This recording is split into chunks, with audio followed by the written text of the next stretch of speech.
வணக்கம். Top headlines. உலக கோடீஸ்வரர்கள் பட்டியல். முதல் இடத்தை தக்கவைத்த எலான் மஸ்க், இரண்டாம் இடத்தை இழந்தார் ஜெப் பெசோஸ். கேரளாவில் நாளை 5 மாவட்டங்களுக்கு ரெட் அலர்ட். பள்ளி கல்லூரிகளுக்கு விடுமுறை. இஸ்ரேலுக்கும் ஈரானுக்கும் இடையில் விரைவில் அமைதி ஏற்படும். அதிபர் ட்ரம்ப் சூசகம். கோவை ஏர்போர்ட்டில் மீண்டும் ஒரு சம்பவம். துப்பாக்கி தோட்டாவை ஷூவில் மறைத்த பயணி. போருக்கு மத்தியில் இன்டர்நெட் சேவை. எலான் மஸ்க் செயலால் ஈரான் அதிர்ச்சி.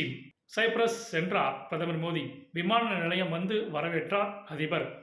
கைலாஸ் மானசரோவர் யாத்திரை. 39 யாத்திரைகளை கொண்ட முதல் குழு புறப்பட்டது. பூனேவில் இடிந்து விழுந்தது ஆற்றுப்பாலம். நீரில் மூழ்கி 4 பேர் உயிரிழப்பு. ஷாங்காய் ஒத்துழைப்பு அமைப்பு மாநாடு. சீனா செல்கிறார் ராஜ்நாத் சிங். ஏர் இந்தியா விமானத்தில் கோளாறு. கோல்கட்டா ஓடுபாதையில் 1 மணி நேரம் நிறுத்தி வைப்பு. போரை விரிவுபடுத்த சதி செய்யும் இஸ்ரேல். ஈரான் குற்றச்சாட்டு. உத்தரப்பிரதேசத்தில் ராக்கெட் ஏவும் சோதனை வெற்றி. இஸ்ரோ சாதனை.